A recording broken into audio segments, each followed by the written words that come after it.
लोग हैं वहीं बैठ जाइए, जहां आप लोग हैं निवेदन के तौर पर बैठ जाइए। बहुत बहुत धन्यवाद।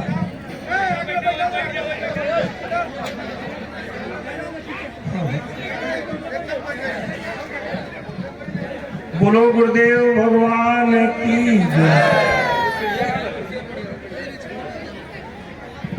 हमारे पूज्य गुरुदेव भगवान का आदेश है कि जो भी उनके शिष्यगण हैं, साधक जन हैं, वे पीछे वालों का भली प्रकार मार्गदर्शन करें, स्वयं ईश्वर के चिंतन में रत रहते हुए। और हमारे गुरु भगवान के भक्त जहाँ कहीं पर भी हैं, उनको जो जिस भावना से, श्रद्धा से याद कर रहे हैं, उनका संपूर्ण मनोकामना पूर्ण हो रहा है। पूज्य गुरुदेव भगवान इस समय श्री परमहंस आश्रम बरचर मध्य प्रदेश में निवास कर रहे थे। वहां से कल मुंबई पहुंचे हैं। हम भी पूज्य गुरुदेव भगवान के साथ में ही थे और यहाँ पर यह कार्यक्रम पहले से निर्धारित था, इसलिए समय नहीं था। फिर भी आज हम लोग वहाँ से आए बम्बई से, और अभी रात को पुनः वापस मुंबई जाना है, इसलिए समय भी बहुत कम है। इसलिए बड़े भाग्य मानुष तन पावा, सुर दुर्लभ सदग्रंथ निगावा। बड़े भाग्य से मानव तन मिला है, देव दुर्लभ है।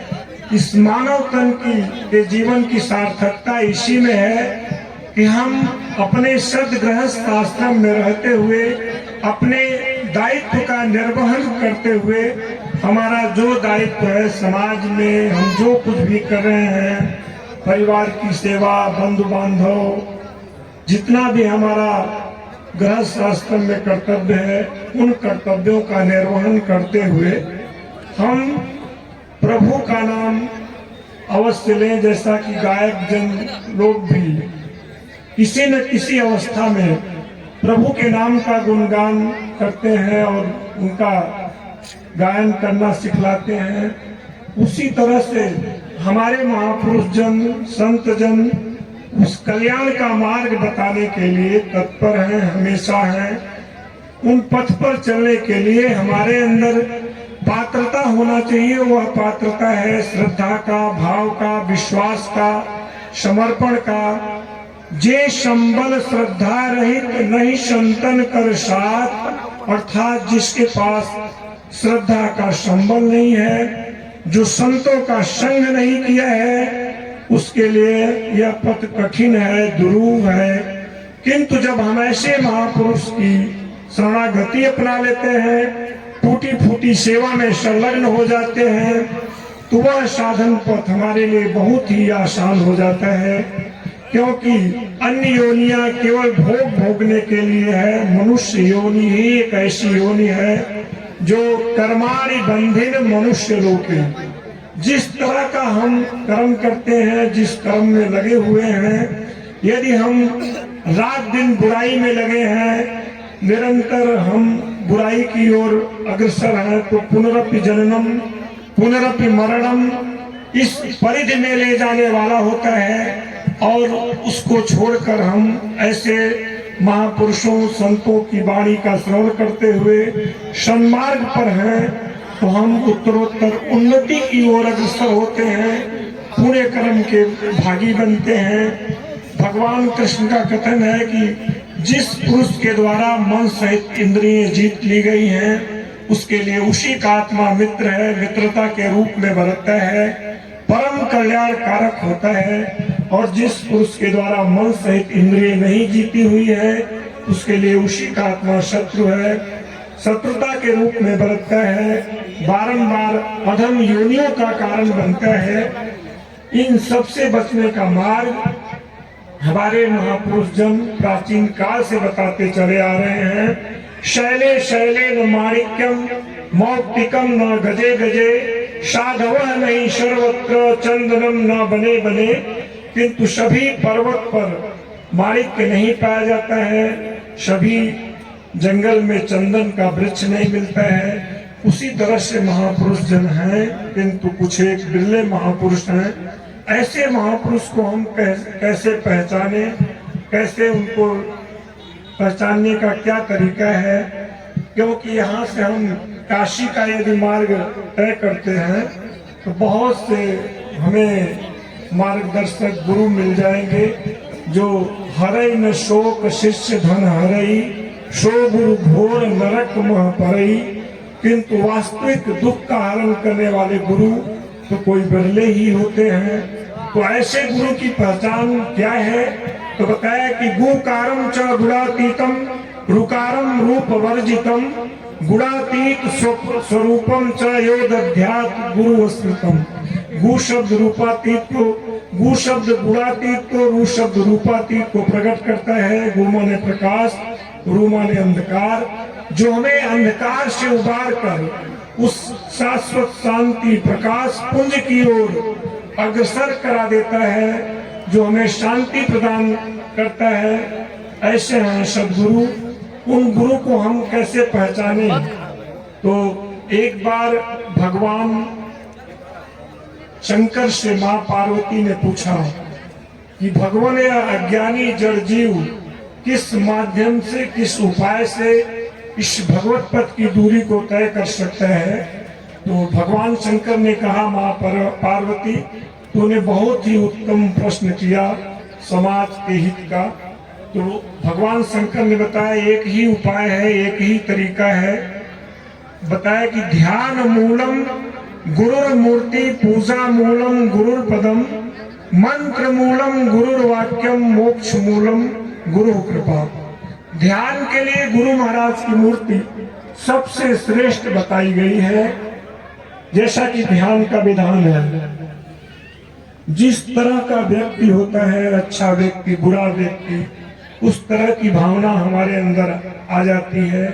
यदि हम अंधकार का ध्यान कर रहे हैं तो अंधकार, प्रकाश का ध्यान कर रहे हैं तो प्रकाश।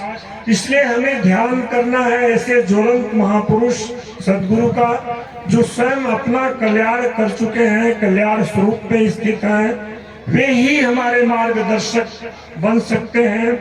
इसलिए ध्यान मूलम गुरुर मूर्ति, क्योंकि यह मनुष्य तो पहले से ही जड़ है। जाग जाग जीव जड़, जो है जग जामिनी।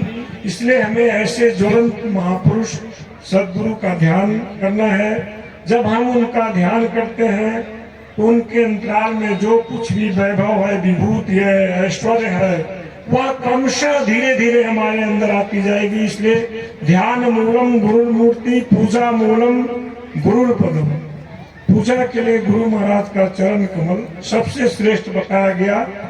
उन चरणों में संपूर्ण तीर्थों का वास होता है। जब हम उन चरणों का ध्यान करते हैं तो श्री गुरु पद नख मणिगण ज्योति, सुमिरत द्रव्य दृष्ट ही होती, दलन मोह तम शोष प्रकाशु, बड़े भाग्य उरे आव ही जसु। जो जानने योग्य वस्तु है, जो हम नहीं जान रहे हैं, उसकी भली प्रकार हमें अनुभूति होने लगती है। और जब हम उन चरणों में ध्यान करते हैं, हमें संपूर्ण तीर्थों का फल मिल जाता है। इसलिए पूजा मूलम गुरु पदम, मंत्र मूलम गुरुर वाक्यम। यदि गुरु महाराज एक वाक्य का उपदेश करके उस पथ पर चलने का, उस साधन पथ पर चलने का मार्ग बता देते हैं, तो उस मंत्र का महिमा बताया गया कि एक मेवा अक्षरम यस्तु गुरु शिष्यम प्रबोधयेत्, पृथिव्या विनास्ति तद्द्रव्यम यद्वित्वाचा नृणी भवेत्। कोई ऐसा द्रव्य नहीं है, कोई ऐसी वस्तु नहीं है जिसको देकर उनके ऋण से उऋण हो। उनके ऋण से उऋण होने का एक ही तरीका, एक ही माध्यम और एक ही उपाय बताया गया कि हम उनके द्वारा बताए गए साधन पथ पर चले, उनके गुरुत्व को अर्जित कर ले।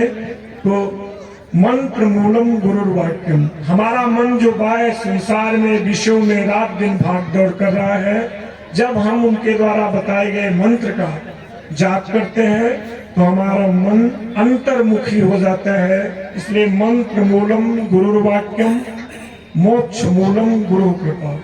इतना कुछ करने के पश्चात जो मिलेगा वह भी गुरु महाराज की ही देन होगी, क्योंकि वेद पुराण कुरान हैरान हुए ध्यान करते करते, पर न मिला दीदार पूछ कर गए ध्यान धरते धरते। कोई कहे हम सच्चे हिंदू शिखा सूत्र धारण करते, कोई कहे हम मुसलमान हैं दाढ़ी पर अकड़े फिरते, पर न मिला दीदार पूछ कर गए ध्यान धरते धरते। सदगुरु की जब कृपा हुई तो लिखा दिया एक पल में, जिसे 4 वेद वर्णन करते हैं। जो कुछ मिलेगा वह भी गुरु महाराज की ही देन होगी, क्योंकि यदि परमात्मा परम धाम है तो मेन गेट दरवाजा सदगुरु होते हैं। बिन गुरु भव निधि तरई न कोई, जो विरंच शंकर सम होई। जैसे कोई अंधा व्यक्ति है, जब तक उसको हाथ पकड़ करके ले जाने वाला नहीं मिलता तब तक वह मार्ग से कुमार्ग की ओर भटक जाता है। ठीक इसी तरह से इस आवागमन के बंधन से मुक्त होने के लिए, भवसागर से पार जाने के लिए हमें किसी ऐसे तत्वदर्शी महापुरुष की आवश्यकता होती है। एक बहुत बड़े दरवाजे पर 2-3 व्यक्ति खड़े थे और एक आवाज दे रहा था कि मैं भी धक्का दे देता हूं, यह दरवाजा खुल जाएगा। दूसरे ने कहा कि आवाज देने की क्या जरूरत, मैं अभी खोल देता हूं यह दरवाजा। बगल में एक संत खड़े थे, उन्होंने कहा कि दरवाजा खुला है, केवल उसमें प्रवेश करने की जरूरत है। वस्तुतः परमात्मा का द्वार सबके लिए समान रूप से खुला है। उस साधन पथ पर प्रवेश करने के लिए केवल हमारे अंदर पात्रता होना चाहिए, श्रद्धा का, विश्वास का, और ऐसे संतों का शरणागति, ऐसे संत सदगुरु ही उस ईश्वर पथ पर चलने का मार्ग बता सकते हैं। सबके लिए समान रूप से ईश्वर का द्वार खुला है, वहां पर ऊंच नीच छुआछूत का कोई भेदभाव नहीं है। भगवान कृष्ण का कथन है कि मेरे पूजन में कोई बाय आडंबर की आवश्यकता नहीं है। पत्रम पुष्पम फलम तोयम यो में भक्त्या तुमिच्छति। पत्र पुष्प फल जल जो कुछ भी हो, जो भक्ति श्रद्धा से समर्पण के साथ मुझे अर्पित करते हैं, उन्हें मैं सब कुछ स्वीकार करता हूँ, उनके फल का विधान बनाता हूँ। और अर्जुन को संबोधित करते हुए कहा कि अर्जुन, तू जो कुछ भी यथोचित कर्म करता है, मन सहित इंद्रियों को तपाता है, वह सब मुझे अर्पण कर। ऐसा करने से तू मुझे ही प्राप्त होगा और मेरी प्राप्ति ही मुक्ति है। इससे लाभ क्या होगा तो बताया कि सृष्टि में न तो कोई मेरा प्रिय है और न तो कोई अप्रिय है, किंतु जो मेरा अनन्य भक्त है वह मुझ में है और मैं उसमें हूँ। यही मेरा एकमात्र रिश्ता है, नाता है। प्राय कहा जाता है अमुक व्यक्ति जघन्य अपराधी है, शूद्र है, पूर्वकर्मी है, इसे भजन का, भक्ति का अधिकार नहीं है। इन सभी मतों को पीछे छोड़ते हुए भगवान कृष्ण अपना स्पष्ट निर्णय दिया कि अपिचेषु दुराचारो भजते माम अनन्य भाग साधुरेव समन्तव्य सम्यक व्यवस्थितो ही सो। चाहे अत्यंत दुराचारी ही क्यों न हो, यदि वह मेरे सिवाय अन्य किसी दूसरे को न भजता हुआ निरंतर मुझे भजता है तो वह साधु ही मानने योग्य है। हुआ नहीं है किंतु उसके हो जाने में कोई संदेह नहीं है, क्योंकि वह दृढ़ निश्चय से लगा है। तो भजन का, भक्ति का अधिकार मानव मात्र के लिए है, क्योंकि मनुष्य ही यथार्थ निश्चय वाला होता है। इस भजन से लाभ क्या तो बताया कि क्षिप्रम भवति धर्मात्मा, वह शीघ्र ही धर्मात्मा हो जाता है। परम धर्म परमात्मा से संयुक्त हुआ अंतःकरण वाला हो जाता है, सदा रहने वाली शाश्वत शांति को प्राप्त कर लेता है। अतः हर परिस्थिति में भजन नितांत आवश्यक बताया कि मानव जीवन के लिए भजन अनिवार्य है। भगवान कृष्ण कहते हैं कि अनित्यम असुखम लोकम मिमम प्राप्य भजस्व। यह मानव तन बड़ा बड़े भाग्य से मिला है, देव दुर्लभ है, किंतु है नश्वर। आज हम सही सलामत दिख रहे हैं, जहाँ इस श्वास शरीर से श्वास निकल जाता है तो एक पल भी लोग घर में रखना पसंद नहीं करते। जिस घर को अथक परिश्रम करके बनाया, संवारा, सजाया, उसी घर में के बंधु बांधव कहते हैं जल्दी बाहर करो नहीं भूत बन जाएंगे। इसलिए यह एक एक श्वास बहुमूल्य है। तेरी महापुरुषों का कथन है कि तेरी हीरा जैसी श्वासा बातों में बीती जाए। एक गांव के बहुत बड़े संभ्रांत व्यक्ति थे, जैसा कि विधि का विधान है, जो इस धराधाम पर जन्मा है उसे एक न एक दिन जाना है। जब वह घड़ी आई तो सभी एक कतार में खड़े हो गए। बोले बब्बा कोई अंतिम इच्छा हो तो बताएं।